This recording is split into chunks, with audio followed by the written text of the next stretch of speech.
Oh, Landon, on this episode, no cussing, buddy. Yes, sir.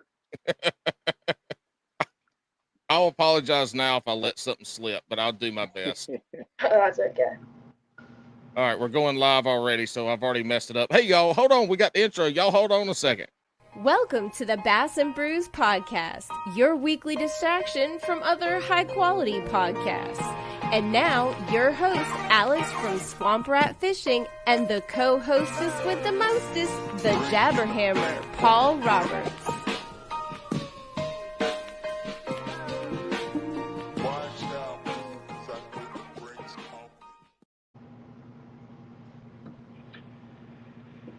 Things are going slow in here.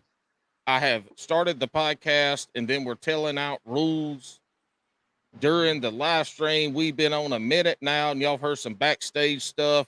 For some reason, the song, Alex did that. You can't blame me on the song now. Some reason the song started like 15 seconds after it was supposed to. I don't know what's going on with everything, but I do know what we have right now. We have Queen City Chronicles on. And we have their latest event, which is June 24th. And we have the winner, Landon. Actually, we got two winners today. We got Landon, who won the tournament. And then we got Matthew Carey, who won small bass. And look, he's a winner. Small bass, big bass, it don't matter. A winner's a winner. So we're going to dive into what they did for the tournament. We're going to dive into who they are. And we're going to roll this the only way we know how, the Queen City way. Fellas, how y'all doing today? Doing good. I'm doing great, man. Well, I appreciate y'all being on. I have fun recording any podcast I do. The Queen City Chronicles, that dives into the tournament side, which we don't do a lot of in the other show. So I really get to talk about this. And at one point in my life, I'm going to start fishing some Queen City tournaments. And what people don't know is I'm making notes on all these episodes. So when I start fishing y'all's waters, I know what to do.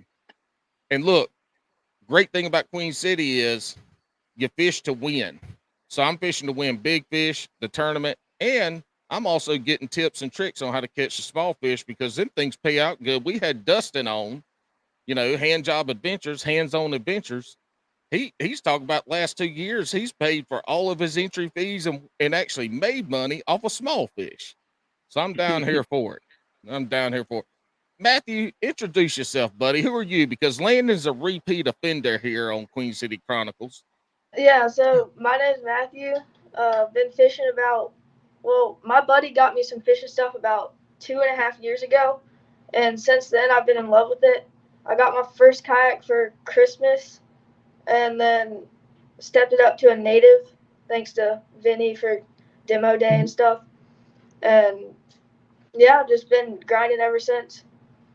So you got into it a couple years ago. Is this your first year of tournament fishing on a kayak trail, or have you been doing that for the last couple of years?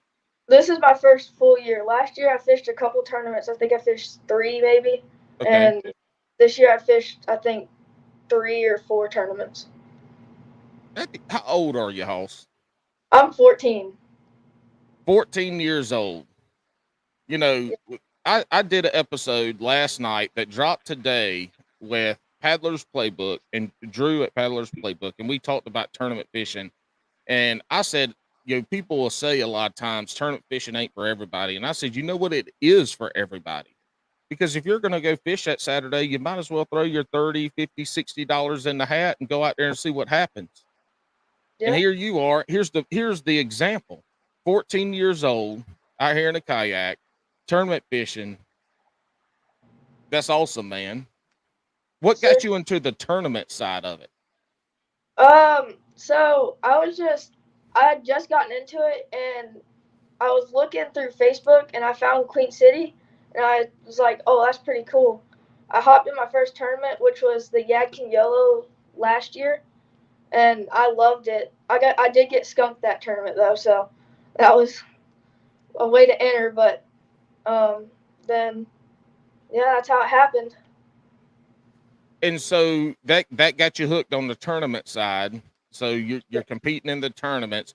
Are you traveling or are you just doing the stuff that's local to you?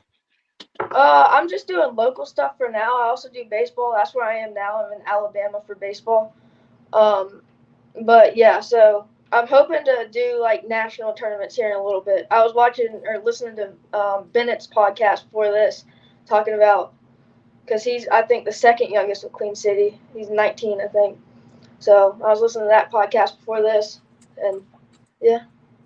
And so you are the youngest Queen City member that's tournament fishing. Yes, sir. That's awesome. How does that work? Do you have like your dad or uncle or somebody that goes out with you and fishes with you, or do you have somebody that helps you get to the ramp, drops you off, and is like, all right, I'll pick you up 30 minutes after line's out? So yeah, my dad usually goes with me. He'll go out there. We sometimes fish together, but sometimes we'll just do our own thing. But yeah, we have a good time. All right, you're in a Titan. What Titan are you in?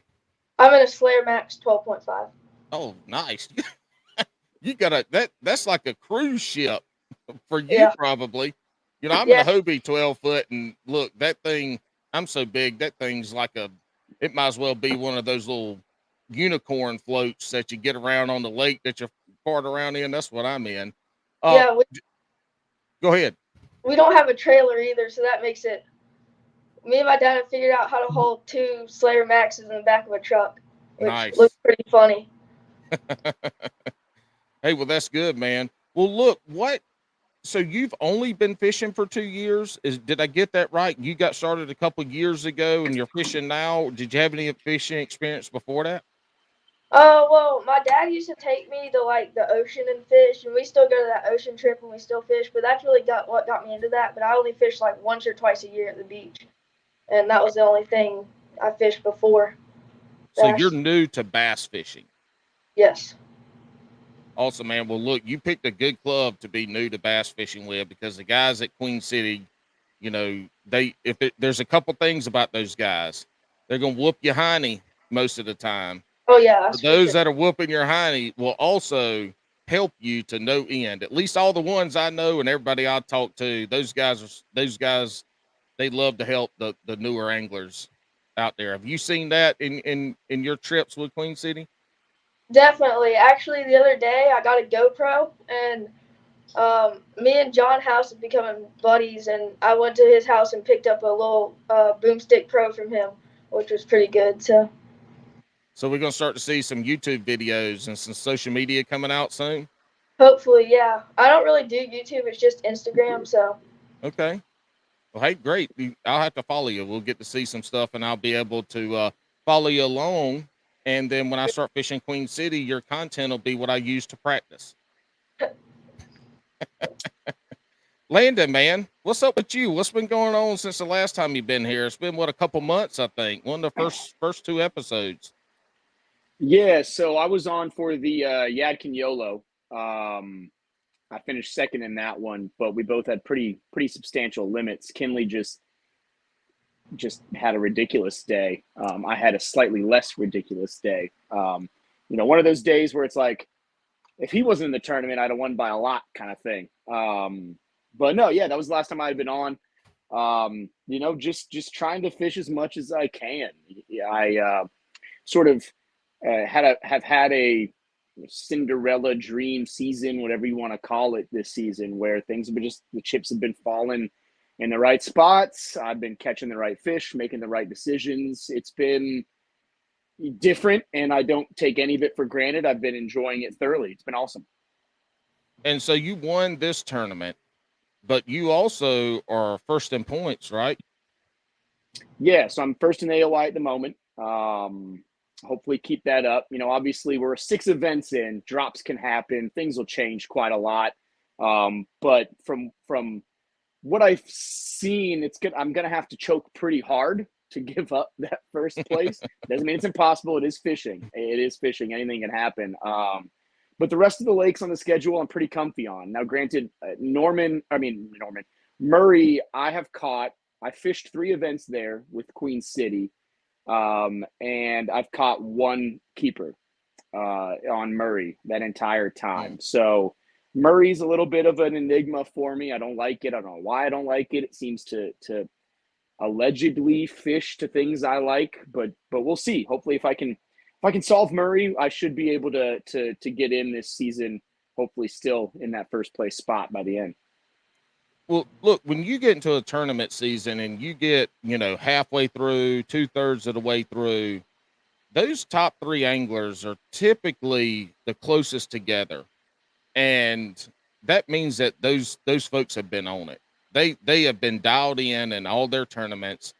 And, it takes a complete, utter meltdown and failure at this point in time in the season, 2/3 of the way through, to not be up there. But you have the bullseye on your house. You got everybody, all 125 people in Queen City are out there gunning you down to beat you every tournament. And then you've got 3 or 4 folks out there that are like, I need to catch up and supplant that first place in the AOI. Does that put pressure on you to fish? How does it, is that in the back of your mind? Do you prepare that way, or do you just go out and fish how you want to fish? I wholeheartedly agree that it's going to take something amazing to some sort of choke. I don't know exactly how you phrased it to not finish in that top. So if it happens, I'm just going to come back to this podcast and say it was the if I catch no more fish all season, it's your fault. No, not it wouldn't really. be the first time that happened here, so you can blame me. I will take full blame and responsibility. Deal. No, like you sort of said before. I mean, the guys at the club are awesome. For the Norman tournament, actually, Chad and I launched the same launch. We had a pretty good talk beforehand. Chad's in second place in AOI at the moment, and just they're just the best dudes, guys and ladies, in this club. And I don't necessarily feel any actual animosity. Everybody obviously wants to win. I also want to win. But I don't feel like, a huge amount of pressure outside of what I put on myself to now not choke and blow this for sure. Especially Vinny gave me a nickname now. So it's just, I'm prime for the fall from grace at this point. All right. What's the nickname? I mean, he just self-proclaimed the last weigh-in, put a bow on it, is what he gave me. So, I mean, it's not the easiest nickname to even say, put a bow on it, but we'll go with that. I told him, I texted him, if Rock Outdoors better have some tarps, because if I can pull this off, I'm popping champagne bottles at weigh-in at the Yadkin YOLO too. So I was like, they got a nice cement floor, so I hope they have tarps for their kayaks because there's going to be some champagne popping for sure. Well, so, on Bass and Brews, we have our little name boxes that we have, and sometimes they change, sometimes for the guests. I see it. Yeah, there you go. I had to change your name from Landon to put a bow on it for the folks that watch it on YouTube, and for the folks that are listening. From here on out, I'm not sure how we'll call it Paboit. We're going to Landon from here on. The rest of it is Paboit. That's fine. That's fine. That's our nickname. I'm good with it. I'm good with it. I've been called much worse, so I'm good with it. You went back and said you and Chad started at the same ramp.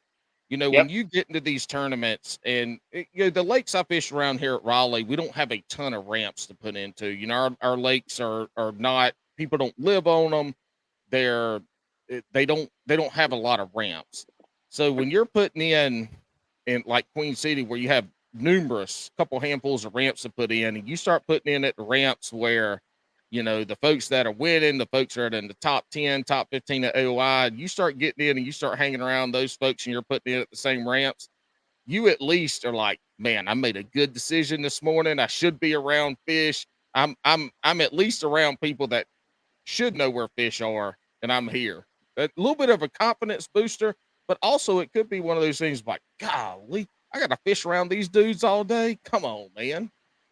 Yeah, it's definitely a double-edged sword for sure. It gives you the confidence of, obviously the guys that have had success in the club for years are sort of seeing the same things I'm seeing on the maps and stuff like that they want to come here. So that sort of, gives you a little bit of confidence, but then you're also like, it's a relatively small distance you can cover on a kayak. Mm-hmm. I mean, you can only go so far. So you're also thinking to yourself, I'm going to be fishing around and behind and right after a lot of really good anglers, and that could be really tough today. So it's a little bit of, and then if you happen to win and beat a Chad Walden at the tournament that you launch at the same ramp, it's another confidence booster. So it goes, it's definitely an up and down trajectory for sure. A little bit more crap talking at the boat ramp too when you get in, or at the length end. A You little get bit, to yeah. say, So "Hey man, I got you today, buddy." it was funny. We had talked the night before, just about, we had talked about he was in second, he's gunning for me, stuff like that, and we sort of manifested that we were going to end up at the same ramp. We didn't say where we were going, but sure enough, I roll up at 4:35. I park. I look to my right, and there's Chad Walden putting his clothes on. I'm like, we manifested this, didn't we? We got a straight up derby shootout going on. But no, it's been fun. Like I said, I mean, it's hard. It is a really competitive club. I'm a competitive dude. Yes, I want to win. I want to pull off this AOY. I want to win every tournament I'm in. But it's also just so much fun being out here with the guys. I mean, people like Matt. It's just fun to do it, and it makes the competition almost feel secondary because you're just out there having so much fun with a bunch of guys you respect, a bunch of guys you like, and it makes the competition aspect of it seem less important in a sense. I mean, yes, we all want to win. There's a lot of money on the line, all of that, but really, I want to go catch fish and I want to see these guys at the weigh-in and I want to hang out and I want to, talk fishing with people that also love fishing. So that's really where it comes down to for sure. I haven't been kayak fishing long, and so I started in the tournament scene here locally out of Raleigh in 2021, and I even mentioned this on the Paddler's Playbook last night. I have learned more everybody calls it the weigh-in, but it's a LinkedIn for kayak anglers, just a LinkedIn. I have learned so much by talking to folks at the ramp after the tournament. It's not about the spots, but it's about, for me, it's what were you looking for? What did you do? Why did you sit on this spot for 4 hours and grind it out, or all day and grind it out? Or why did you pick up and move ramps? Or, why did you run and gun? Those are the types of things. And Matt, for you, being really new into it, going to the little meetups after the tournament and just talking to the guys who did well and getting that knowledge of not the spots. We don't care about the spots, right? Nobody's going to give up spots, but what they did and why they did it. To me, that was one of the biggest things that helped me start to be able to fish better. Is that mentality and what they were looking for. So Matt, that's one thing, going to the after competition, the LinkedIn's, man, asking questions. Most of your people, at least around here, and I know with Queen City, people are going to share that information. They want you to succeed. They want you to push them, because if they got somebody behind them pushing them, they're going to fish better, and they're going to make decisions, and they're not going to get off the lake an hour early because I had a crappy day. They're going to continue to fish. So Matt, tell me this: what kind of angler are you? Are you offshore? Are you shallow? Do you need technology? Graphs or anything like that? How are you fishing, Bo? I'm definitely a shallow angler. I have one graph on my kayak. I have a EcoMap 73 SV. Um, it does what I need it. It's not huge, but gets the job done. That's probably one of my biggest struggles is offshore fishing. I think I've only caught a handful of fish offshore, so in the heart of summertime, it's definitely a struggle for me. I actually have all my rods rigged up right now for like offshore fishing. I'm not giving up on that. I'm gonna keep trying. But yeah. Hey, that 73 Echo map is perfect. I mean, you can do all the offshore fishing. If you dial your size scan in, you can find the schools, you can find the structure. There's nothing wrong with that graph. That's what I used up until like about a year ago, July last year. I upgraded to a Humminbird, but man, I love that thing, and I had it dialed in, and it was good. It helped me out a lot, and I do a lot of offshore fishing, especially in the summer. So you get that thing dialed in, man. That graph is just as good as a 10-inch Humminbird, or 12-inch. All these other things that we have on there. All right, Matt. So tell us about your tournament. Did you get to practice any before y'all went to Norman for this tournament? I did not get to practice any. I didn't know I was gonna fish that until Friday night. I had a baseball tournament that weekend. Mm-hmm. That ended up getting canceled because the rain 2 days before or the day before. So I actually signed up about an hour before registration closed, and I had no idea where I was going. I was just going to a new spot, and I didn't even look at a map before I went. I just pedaled off the ramp, find a spot. I started on a riprap point with a little popper. Um, I got 2 fish off that point with a popper, and I didn't get a bite there. And went a while without a bite. Um, and then actually fishing deep off the point of a dock on a brush pile, I caught one other one. And then I was like, I couldn't get a bite after that, so I just picked up a Ned rig and ended up getting that 5.5 incher for small bass. And actually, right before that, as I submitted my fish, Jeremy Heath submitted a 5.75 incher. And I was talking to Vinny at weigh-in about that, about how it was almost simultaneously that I caught my 5.5 and he got his 5.75. So. And so, if everybody doesn't know yet, Matt won small fish, which is a side pot that Queen City does, and I think it's awesome because sometimes you get into a bunch of dinks, or sometimes you throw that Ned rig out there, or something small, or it could be anything. You throw your buzz bait out there and catch a little 5 incher on the buzz bait, but you won money. Yeah. How much did you win? I believe it was $215. 5.5 inch fish for $215. Look, I can't tell you how many tournaments I wish I could have won that much money. I mean, pays for your entry fee. You got a little bit of jingle to take home. Probably go to the tackle store and buy some new lures that you've been wanting. So that's pretty cool, man. How many fish did you end up catching? Did you put a limit together? I caught 3 keepers in that dink. But Okay, there were so a lot of dinks. I caught like 8 dinks that whole day that were like 10, 11 inches. hey, sometimes you just got to be like, look, I'm on dinks. What is the smallest dink pattern I can find? Because I know I can win some money if I stay on this pattern. And you went in, but Queen City does a 4 fish limit, so you got 3 keepers. That's cool. But man, the one that counted was the $200 fish. That's all that matters at that point. Yeah. What? So you said you didn't have a plan. You signed up at like 11 o'clock. Sounds like that night. You went out and just started fishing. What made you start to where you wanted to start? What in your toolbox said, I'm going to start here and this is where I'm going to go? So I got to the ramp. There were like 15 people there, 10 people maybe. And I started pedaling out, and there were a couple docks, and I didn't want to start on docks. I fished too many docks, so I wasn't starting on docks. And the closest thing, was at Riprap Point, and yeah. So you've been fishing 2 years now, not even 2 years, but you already have in your mind where you should go to start. Even though you've not been able to practice or anything, you already have a mindset of where you need to start because that's where fish should be. I just need to dial in to see what they're biting.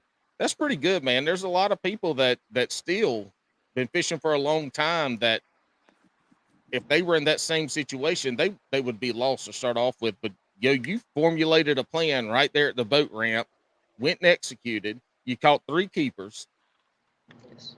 and then you caught the one that got you some spending money. Sure. So you said you caught that on a Ned rig. Are you more that finesse Ned rig, drop shot, shaky head type of angler? Or are you throwing a big jig? Or are you throwing top water, spinner baits? Like, how do you like to fish? If I could go out one day and just throw whatever I wanted, they'd be biting it. It'd probably be a Ned rig, a wacky rig, and probably just like a big jig. Those are my All staple right. baits. So right away, if you keep fishing, you're not going to have any problems being a top angler. Let's say top 20% in Queen City, because those baits are going to get you bites. And if you can dial that in, you're going to be able to compete with those bites. you're not an idiot like me. You're not going to force the top water bite. You're not going to force a crankbait bite. You're not going to force a spinnerbait bite. You're going to go out there and fish the slow grinding and get that 4-fish limit and always be in contention. All you got to do is start dialing in, finding those fish a little bit better. Yes. Nice. All right, Landon, did you get to practice, or did you just roll up that morning and be like, you know what? I'm going to catch them because I'm paboit. I'm put a bow on it, and I know I'm going to catch them. So after I took over the Angler of the Year lead, I think it was event 3, or it was Santee. I forget if Santee was 2 or 3, or 3 or 4, but I made my wife promise as we start to try for a family that this is probably my last year I can really go as hard as I want to go as far as practice and time on the water and things like that. I'm in the lead for Angler of the Year. I get to pursue this all summer. So she doesn't like it ever, but I was able to practice. I was able to practice a bit. So I try to get out at least the weekend before and the Friday before tournaments. That's usually the best I can do. The Saturday or Sunday before, the Friday evening before. But we were lucky enough to have, my wife went out of town so I can fish. So she went out of town the week before too. So I went back to what last summer was my sort of go-to spot on Norman last summer for the charity event, and then the Norman tournament, and then a July monthly. I was on a big fish bite. The July monthly last year, I caught 80 inches, my best 4. I finished 6th in the Emerald, and then I finished 7th in the Norman summer event last year. So in my mind, I was just going to repeat what I had done, the spots, the areas, everything, because it had worked. But this year was so weird that the water temperature was, 72, 73 degrees. They hadn't set up the same way. They just weren't there the weekend before. So were those water temperatures behind what they were last year? Okay. Big time. I've been seeing a little bit up until a couple weeks ago. Our water temperatures were a little bit behind too. And the fish, at least at Jordan and Harris, especially Harris, because they set up on a schooling bite there. At least at Harris, the fish seems like they have been a couple weeks behind from what they were last year. Yeah, for sure. Okay. And they definitely seemed confused. It was starting to trend back up. But then we had a big cold front that dropped everything 4 or 5 degrees and kind of reset. A bunch of rain. Yeah. So they just weren't there. So at that point, I was kind of lost. Didn't really know where I wanted to go. Had a great plan. Tried to force an area. And at the very end of the area that I was at the weekend before, I found a really nice rocky riprap tapering point in a creek that sort of separated 2 big arms. And I was like, I bet in the morning I could catch some fish here. So there was a ramps that sort of one a little bit above, one a little bit low. Both were going to be about 20 minutes to get there. Which one did I want to go with? So I tried the Friday before, I tried the one above. Didn't exactly have a stellar, 4 hours of pre-fish, but I did catch a 22.75, about 6.5 pound largemouth. And when I pulled it out of the dock, there was another big fish with it. So at that point, I was like, all right, well, I'm coming here. I know at least there's one big fish and another big fish that was with it. They're not going to move that much in 8 hours, especially if they're on a dock. So I spent the entire day chasing them. I went to my spot again, sort of like Matt said, sort of from experience of a spot that looked like it was going to be good in the morning. And it was probably the most unbelievable shad spawn I've ever seen myself with my own 2 eyes on this point. Right. It was astonishing. That's our shad spawn is over. This was June 24th. Our shad spawn's pretty much been over. You can find some areas where they're still going to spawn a little bit, but the main shad spawns where they're just up there flickering like to no end. You had that kind of shad spawn there. The water was It's late. in the morning 73 degrees there. Okay. Yeah, I guess that is. By the end of the day, it was 76, and it was the moon phase was right. So I didn't expect there to be a shad spawn. I just liked the starting position of it. When I got there, it took about 20 minutes to get there, and then you're sitting there in the pitch black for 10 minutes listening to it all. I could hear just the fish destroying these shad on this bank, and it was killing my soul, really, because I was like, if this ends by the time I get to cast, I'm going to be really, really frustrated. So sure enough, comes along. Anytime you're casting in the dark with a whopper plopper, a popper, whatever, it's a question mark. I lost. It was not fun. I lost 2 poppers that I just cut off because I had no idea what they were stuck on. So I decided to cut the line. I'm like, I'll come back and I'll get them later. So I started throwing a spinnerbait instead. I was like, at least I'm not going to get this caught on a dock or something like that. And I started bringing in fish after fish after fish. They were almost all striper or hybrids. It was dark. I couldn't really tell the difference. I just knew they weren't black bass. The shad spawn was going on. I just popped the hook out and cast it immediately after. I didn't even bring them into the boat. So I went around the corner because they were all the wrong kind. So I went around the corner and I was like, all right, there's got to be some scoreable spots, largemouth here somewhere. Went around the corner and just got on a huge bite. I caught about 6 in the first 40-ish minutes. Wow. Probably 10 total, but 6 in the first. Lots of dinks. 1 usable one, a 19 and a half. But I had a limit, in the first hour, so I felt pretty good. And then I sort of bided my time, waiting for the sun to come out enough, throwing some top water every once in a while, around, casting at some riprap areas with a crankbait. Didn't really catch anymore. When the sun got high enough to position fish on the docks, I went to that same stretch of docks that I had caught the big fish on the night before. I fished 2 docks to the right, 2 docks to the left, and that dock. And I went back and forth on those about, honestly, 5 times throughout the day. I would fish them, go somewhere else, come back, fish them, go somewhere else, come back, fish them. And I caught every fish I scored outside of that 19. Every other fish in my limit came on one of those 4 docks. What were you catching them on those docks after the sun came up? Wacky rig. I mean, honestly, 80% the Norman of the fish, special. The Norman special. Wacky rig and docks. 80% of the fish I've scored this year have been a wacky rig. Are you weighting it, or is it just a true wacky rig? True wacky rig. I don't even use the little plastic rings. Okay.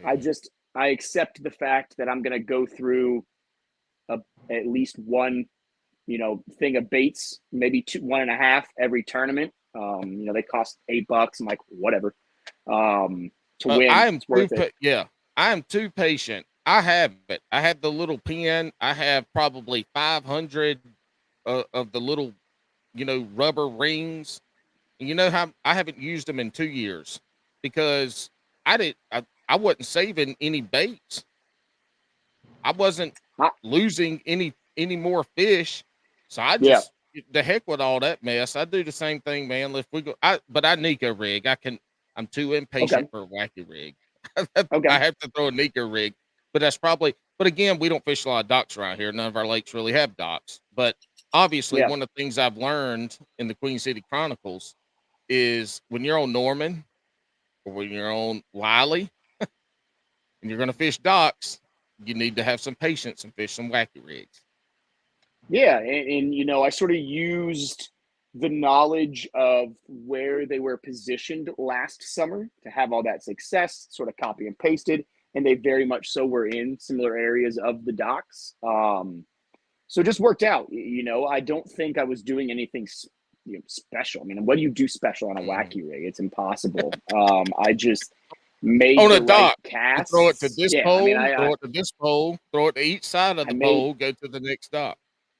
I made the right casts, the right times, the right time of day, so I wish I could take credit for being special and awesome, but I didn't. Like I said, I caught the one in the morning about a mile away, and then I caught everything else that I scored all day that I even submitted on those 5 docks, 2 to the right, 2 to the left, and the one in the center. And I just hit those 4 or 5 different times. I waited for him to maybe reset up and then went back. Waited for him to reset up and then went back. Okay. So 2 questions. First, how many inches did you have? 73 even. Okay. And you milked, did all your fish come? So it sounds like you just milked that little stretch of docks all day. Did all your fish come before 12? Were they just like one bite every hour or two? Obviously, you caught the 19 right off the bat. The other 3 scoreable fish that ended up getting you your 73 inches, was it a grind all day in that one little area, or did you catch them all before noon, or like was it just a slow bite, or was there a bite window that you were able to get on? I probably caught one every time I went, and I would go back about an hour apart. So sort of ish slow throughout the day. I caught the last one that cold up from 68 to 73. I cold out a Ooh, 13. that's a big pull. Yeah, I cold out a 13 with a big 19.75 at about 12:45. I was actually on the phone with my wife at the moment, and when I landed, I was like, I think I won at that point. So that was fun. She enjoyed that. But yeah, so that was at 12:45. At that point, I knew I was at 73. I kind of hit him a little bit more, but really there were other guys in the area. So I just kind of honestly stopped fishing. I knew I had a 2-inch lead. Calling 2 inches on Norman is usually hard, especially the other guy that was in second place. I think his small fish was 16. He doesn't have any big fish. Yeah. So I knew the likelihood he was going to catch an 18 and a half plus probably not going to happen. It is Norman. So I kind of stopped fishing. I let some other guys fish. Actually, earlier in the day, I didn't get a chance to I should have gotten his name. But I hope somebody, I'd found a school after I had that limit. I'd found a school of like 12 and a half, 13-inch fish. And I mean, I was catching one every single cast. They were popping on shad all over this cove. And so I went over to him. I asked him if he had a limit. He said no. I was like, dude, get over here, catch these fish. They're not helping me, but they'll get you a limit in about 5 minutes. Get some points. Yeah, I wish I don't know why I didn't ask his name. I just kind of left after he headed over there. I don't really know why. But I hope he caught those fish. You know, I try to give what I've been given, like you sort of said with QC. You know, the last thing I wanted to do was watch that guy over there, maybe not catch anything, and I'm just taking 13 inches off my hook and tossing them kind of thing, and then not really needing it. But no, it was one of ththose days where it just kind of, you know, for whatever reason, the decisions I made worked. I wish I had a formula. But it's the time on the water. It's that intuition. I talk about it, fishing intuition a lot. You know, you hear a lot about luck in fishing. Matter of fact, our buddy Alex Rudd put something out about luck has a lot to do with fishing and winning fishing tournaments. And I agree with that. We're not going to get into this now. I hope maybe one day me and Alex can, Alex Rudd, not little Alex, but tall Alex, can talk about this. But there's an aspect of luck into fishing for sure. But you can't just luck into a limit of fish that puts you in the money or that puts you to win. You can't just luck into that. Maybe every now and again, but that's a small part. Like there's a lot of intuition. There's a lot of knowledge that goes into putting yourself in a position to be able to catch those fish. Now, if you get a little knot in your line and you thread it out and you just do a cleaning cast out off the side of your kayak with a crankbait and you reel in a 20-incher, yeah, that's 100% luck. That's luck. But in general, putting yourself in a position to catch fish, where fish are, using your graphs or your forward-facing sonar to get to that point, like that's skill. There's a lot of skill in that. Were you catching largemouth or were you catching spots? So the big one I caught on Friday was a largemouth, but every fish I scored during the tournament day were spots. And definitely, you know, sort of like you said, the intuition thing is definitely a thing that it's actually Mark. You might even know Mark Glendy. I'm sure he's been on the podcast before. Yeah. Sort of Mark, my he don't fish anymore though. Mark don't fish anymore. Sort of my fishing sensei. Now. I tell him my fishing sensei really is the person honestly responsible for my season so far this season. A mixture between early on my first year, 2021 2020 fishing with the club. I fished like 6 events, but just helping me understand how to tournament fish, how to go about your day, how to plan out your day, stuff like that. And then something you told me last year, as I was getting some momentum, seemed like I was going to make the TOC. He had a great season last year with us. He just sort of said, every time I hear you not have a good day, it's because you did the opposite of what you told me you thought you should do. Just do what your gut tells you. You seem to know what to do. And this season, I've been exclusively doing what I think I should do. And it's been working out really well. I mean, a prime example, on Saturday, I was pedaling from one dock to another. There was a twig sticking out of the water, probably in like 2 foot of water. I was like, I'm going to cast at it. Casted at it, 17.5-inch spotted bass came off it. I was just kind of like, nothing else but just, that looks like it might have a fish. It's the only piece of structure in this thing. So, little things like that have been the big change from this year to previous seasons. And it has everything to do with what Mark told me to do. So I have him to appreciate for that, for sure. Yeah, Mark's been on the podcast 2 or 3 times. And then, Mark's a good buddy of mine. I stayed with him and Dave Hart at the Classic last year. And then they both fish our local tournaments, and hanging around those guys. But yeah, Mark's good. I wish he would fish more this year. He took up golfing this year. I guess he was tired of whooping everybody's heinies in the tournament, so he took up golf. That's a good limit for spots too. 73 inches out of 4 fish. I'm not good at math, and I'm not going to take my phone out to do it, but I would have figured you'd have had a largemouth or two with that kind of length in there. That's some fighting fish. You had a fun day catching that many spots. I had a fun day. I've had a fun year. It's been a dream year. I've caught a lot of big fish. I've caught a lot of 20 pluses. I've had a lot of things have gone my way. Again, it has a lot to do with I've put in a lot of work. I've worked really hard. I put a lot of time in on the water. For me, I wouldn't say I'm out there like every single day, but comparatively, and it's been an unbelievably fun year. And my biggest thing for Matt, I fished my first tournament Santee of 2020, so I fished half a season 2020 or 2021. I fished all of 22 last year, and this is really my second-ish full season. Catalog. Remember, every fish catch you have, the pattern I found summer last year on Norman made me think of the pattern I used to finish second on the Yadkin Yola this year.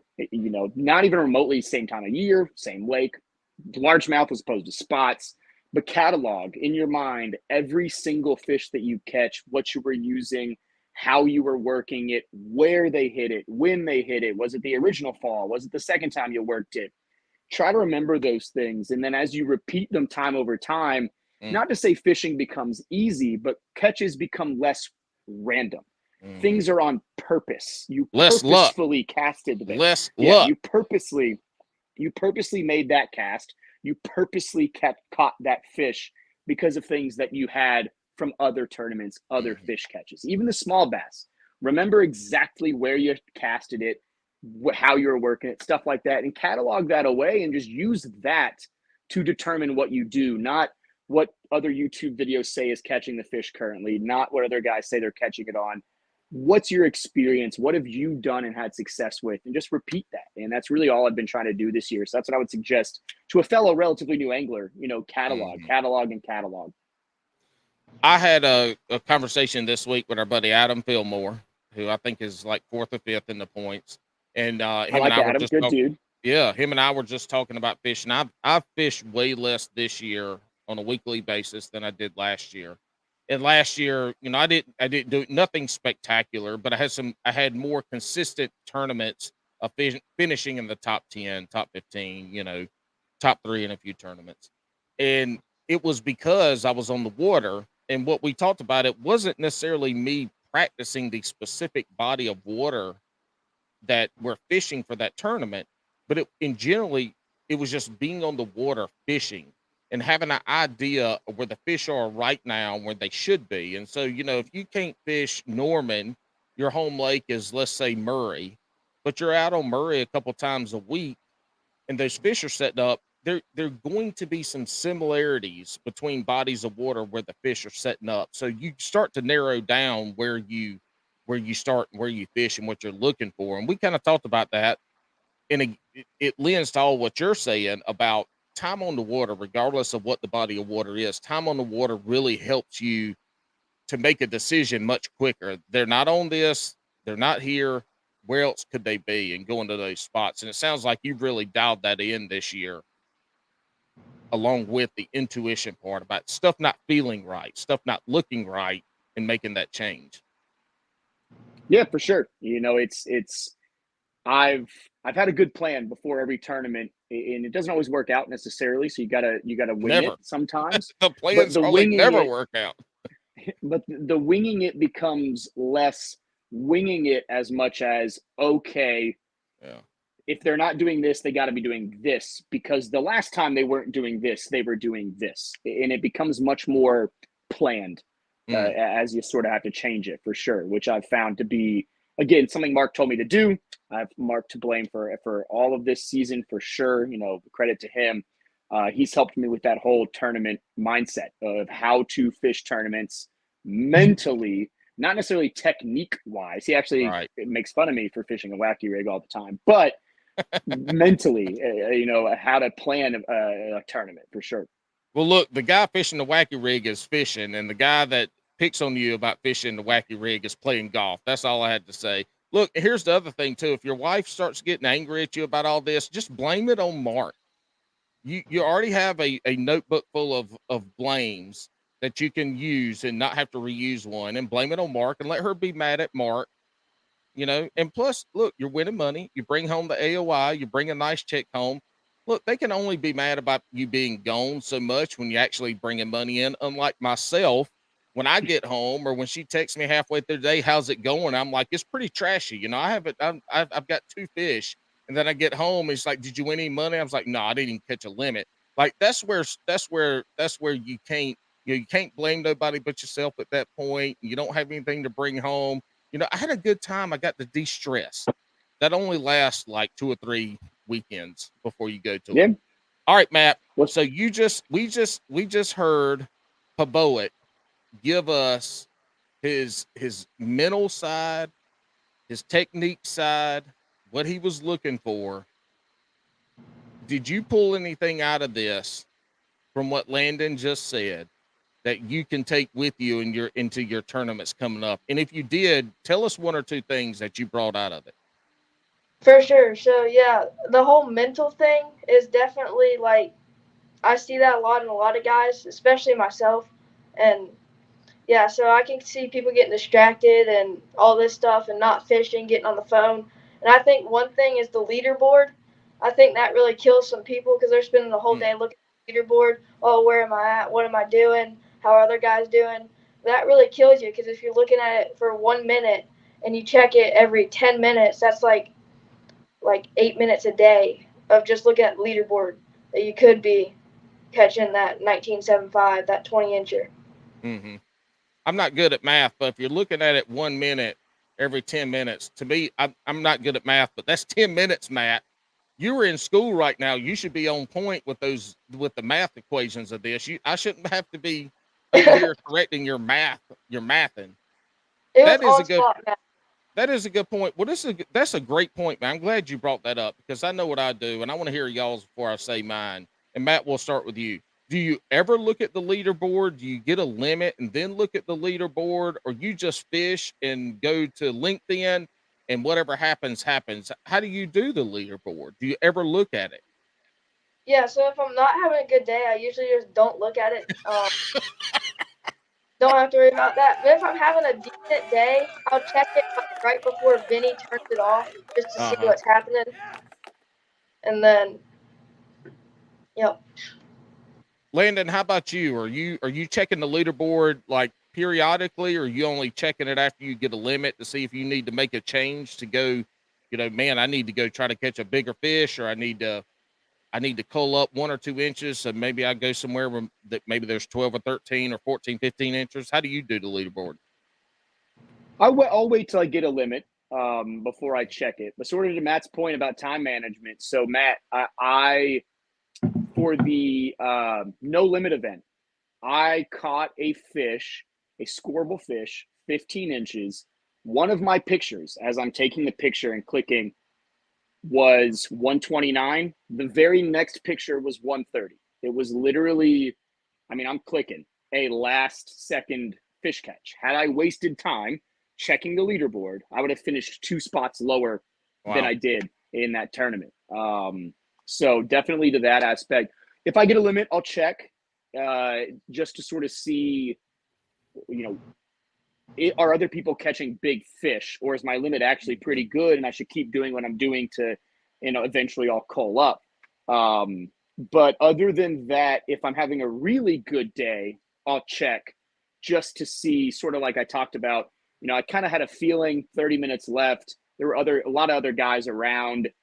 I didn't need anything. Other guys needed stuff. So I let the other guys fish. I didn't want to get in their way because I knew I probably wasn't going to catch it bigger than a 17.5-inch spot. Like, what are the chances? Yes, there's a chance, but really, is there a chance on Norman? I mean, those are 1 in 25 fish catches. Yeah, after 1 o'clock. Yeah. Yeah. So I just kind of pedaled around and let other people fish because I kind of knew where I was at, kind of thing. So it's different, but I don't ever check it until I get a limit, no matter what. That's my mentality. I never check the leaderboard until I get a limit. And then when I do that, I'm doing the same thing. I'm like, okay, are we catching the same size fish? And if we are, and I'm on fish, all right, I just need to keep pulling through these and pulling through these. But, if I'm in second or third or fourth at this point, and I'm 2 or 3 inches away, and I'm catching, let's say, a bunch of 17, 16 inchers, and I know I need a 19 or a 20, that's the time when I'll just make the decision to leave those fish or either back off from those fish, and I'll tie a deep diving crankbait on. This is summertime too. Now it's a little bit different, but I'll deep diving crankbait, a big spoon, a swing head, a big jig. I'll go to brush piles. I will then start going to look for those 1 or 2 18, 19, 20-inch fish that maybe can put me up, because at that point in time, I'm thinking I'm good where I am. These fish aren't going to help me. I need that one kicker fish, that one big fish. And that's the same mentality I have with checking the leaderboard. And this year I have not checked the leaderboard a lot because I have sucked. I've really been sucking at tournament fishing this year. But that's okay. You know what? I go out and I fish. I was going to fish anyway. So there I am. Well, look, we're going to start wrapping this up. I appreciate y'all, enlightening us on your mentality. To me, fishing is a lot of mentality. I love that aspect of it. I love the bass behavior side, which fits into mentality, because our mentalities are, the fish should be here. What are the fish doing? And that's what we're going to do. And I love y'all sharing what you caught them on.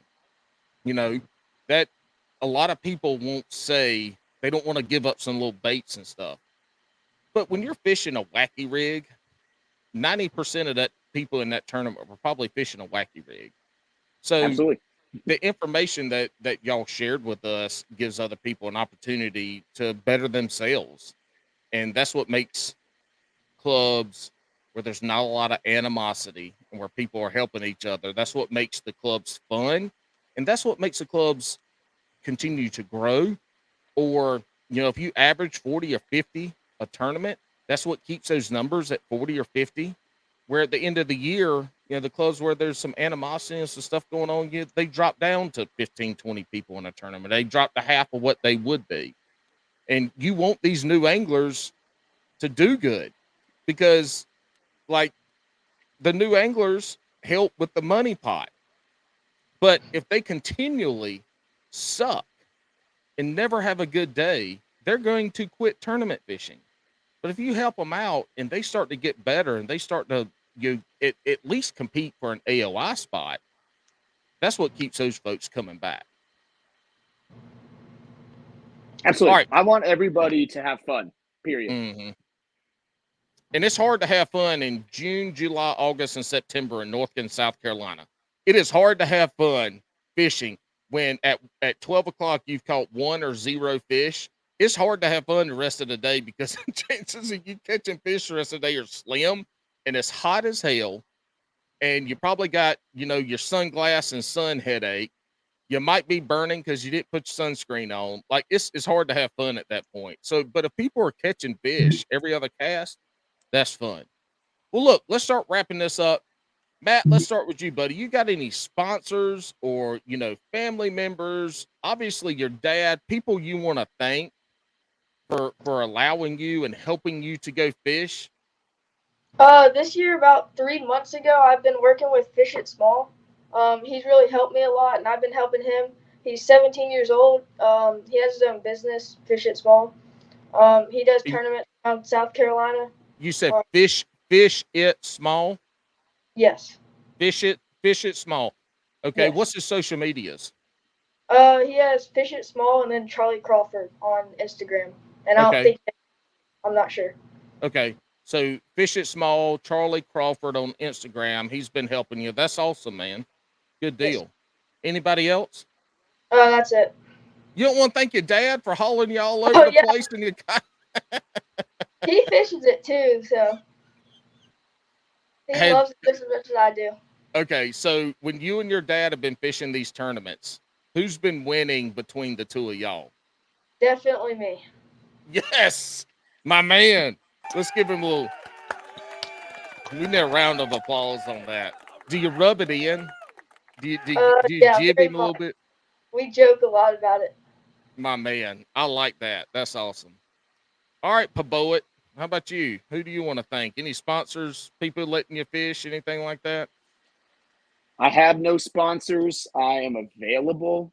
I do have a You're on Instagram. sponsor. You're on Yeah, fishingsponsors.com.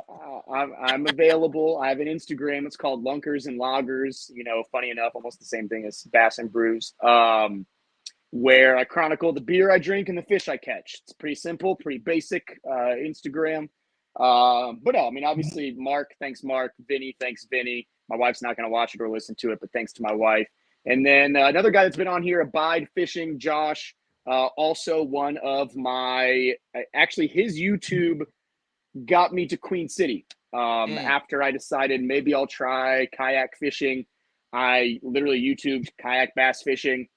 Abide Fishing was the first video I watched. He was fishing a Jordan event, a Wiley event where it looked miserable and cold and terrible, but he was fishing a kayak tournament. And it was the coolest, most fun thing I'd ever seen in my entire life. I was like, that's what I want to do. I want to get into kayak fishing. So thank you, Josh.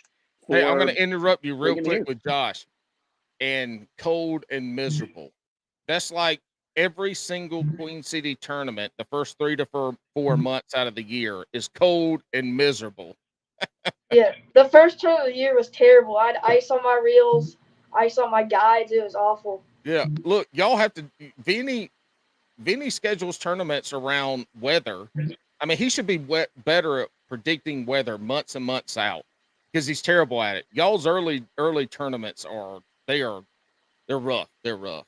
Yeah. All right, I interrupted you. Finish with who you're thanking. You said your wife. She's not going to listen, but you better thank her because obviously, she allows you to go.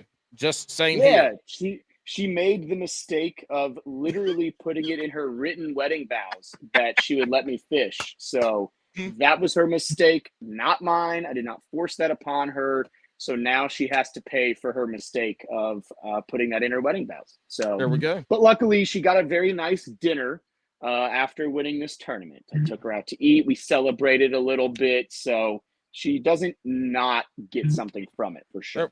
Well, let's be real. When those paychecks hit your PayPal account, they go into either her or the shared bank account. So, she got a nice supper and she's getting some spending money. She's out there buying Absolutely. Gucci bags and Uggs and all kinds of good stuff. Well, look, speaking she's of a sneakerhead, so not Gucci bags. She likes shoes. Look, wow.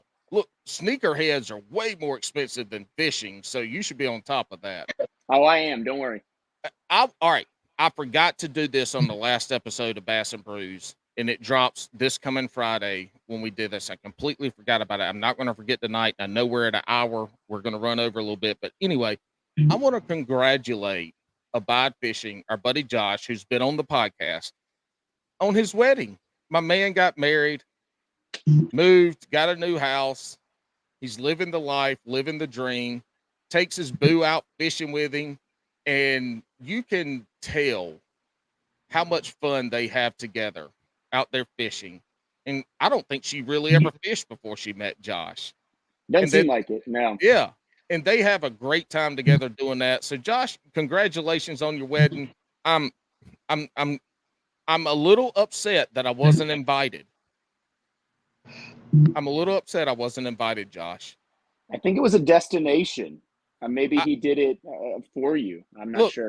I could have admit I couldn't have done this destination, but somebody I would have given anybody there my number and they could have FaceTime me or we would have set up a StreamYard and I would have had just as good a time in my hot ass garage celebrating his wedding via FaceTime. But it doesn't matter. We're excited for him. Congratulations. That's awesome.